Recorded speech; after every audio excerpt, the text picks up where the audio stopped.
Hello students, हम देख रहे थे अंधा युग। इसके लेखक है, इसका कवि इनके डॉक्टर धर्मवीर भारती। हमने यहाँ तक देखा था कि प्रभु कृष्ण जो चले गए हैं, प्रभु कृष्ण जाने के बाद में उनके जो वधिक थे, उनको मारने वाले जो लोग थे, वृद्ध जो थे, उनको कायर बनाया।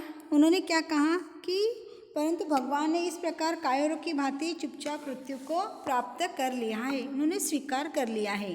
पूरी सृष्टि अंधकार में हो चुकी है। अब उनके जाने के बाद में इस संसार की रक्षा कौन करेगा? तो उन्होंने कहा कि इस संसार की रक्षा उनको स्वयं को अपनी रक्षा करना है। अभी तक तो मैंने सारी जिम्मेदारी अपने ऊपर ले ली थी, लेकिन अब अपनी स्वयं की जिम्मेदारियां अपने को खुद को ही लेना है। अब मैं नहीं हूँ। मैंने क्या किया, मेरा जो शरीर था उसका मैंने पालट कर लिया।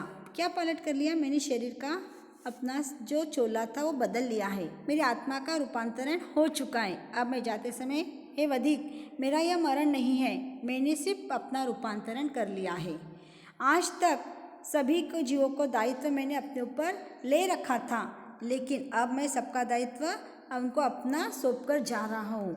मनुष्य भविष्य की चिंता, मैंने आज तक मनुष्य के भविष्य की चिंता किया है, करता रहता था, लेकिन आज से मनुष्य को स्वयं को अपनी चिंता करना होगा।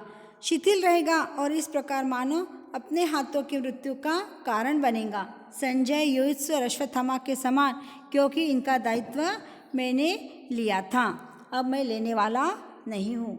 यहाँ तक भी कहा है उन्होंने। उसके बाद में कहा है कि जीवित तो सक्रिय हो उठूंगा मैं बार बार। फिर से देखो, मेरा दायित्व वह स्थित रहेगा हर मानव मन के उस वृत्त में जिसके सहारे वह सभी परिस्थितियों का अतिक्रमण करते हुए नूतन निर्माण करेगा। पिछले ध्वंसों पर मर्यादा युक्त आचरण में, नित नूतन सृजन में, निर्भयता के, साहस के, ममता के रस के क्षण में जीवित और सक्रिय हो उठूंगा बार बार। क्या कहा उन्होंने जाते समय? कि मेरा जो दायित्व था वह दायित्व स्थिर रहेगा। हाँ, मेरा दायित्व स्थिर रहेगा। और मैंने क्या किया, जिसके सहारे सभी परिस्थिति का अतिक्रमण करते थे, नूतन निर्माण करेगा पिछले ध्वंसों पर। यानी जो पिछली जो परिस्थितियाँ हो चुकी है, उस परिस्थितियों पर अब नवीन सृजन करेगा। ऐसे लोगों का आचरण मर्यादापूर्ण होगा। उनकी नूतन सृजन के अंदर आचरण कैसा होगा? निर्भयता पूर्वक होगा, मर्यादा पूर्वक होगा। और उनके साहस और प्राणी मात्र के लिए प्रति उनकी ममता के रस में सराबोर होकर मैं बार बार जीवित होकर सक्रिय हो उठूंगा। क्या करूँगा? मैं बार बार उठते रहूँगा, बार बार मैं जीवित होते रहूँगा कि इन लोग कैसे कार्य कर रहे हैं, कैसे जी रहे हैं, इनको देखने के लिए, इनको समझाने के लिए मैं हर रूप में आता रहूँगा। इन्होंने ऐसा कहा है। अब अश्वत्थामा क्या कह रहा है? उसके इस नए अर्थ में क्या हर छोटे से छोटा व्यक्ति विकृत, अर्धबर्बर, आत्मघाती अनास्था में अपने जीवन की सार्थकता पा जाएगा? क्या कह रहे वो? कि अब प्रभु जिसने कहा है, प्रभु ने जो कहा है कि उस संदर्भ में क्या व्यक्ति चाहे कितना भी छोटा हो, विकृत बुद्धि वाला हो या असभ्य हो, अपने हित अहित के विषय में सोचे बिना काम करने वाला हो या सृष्टि के प्रत्येक प्राणी, प्रत्येक वस्तु पर अश्रद्धा करने वाला हो, सभी अपने जीवन की सार्थकता प्राप्त कर सकेंगे। सभी अपने जीवन की सार्थकता प्राप्त कर सकेंगे। यहाँ तक समझ में आया? अब आगे का संजय देखो। निश्चय ही वे है भविष्य, किंतु हाथ में तुम्हारे है। जिस क्षण चाहो उसको नष्ट करो और जिस क्षण चाहो उसको जीवन दो, जीवन लो। क्या कहा? कि अवश्य कर सकेंगे, किंतु अब सब तुम्हारे हाथ में अधीर है। तुम जब चाहे तब ऐसे लोगों को नष्ट कर दो और जिस क्षण चाहे उस क्षण में जीवन दो, चाहे जीवन लो। यह इन्होंने ऐसा उस वृद्ध ने कहा है। इस प्रकार की यह कविता आज मैंने आपको समझा दी है। कविता आज हमारी संपूर्ण हो चुकी है। तो आपको इस कविता का भावार्थ लिखना है नोटबुक के अंदर, सिर्फ भावार्थ लिखना है, ज़्यादा कुछ करना नहीं है।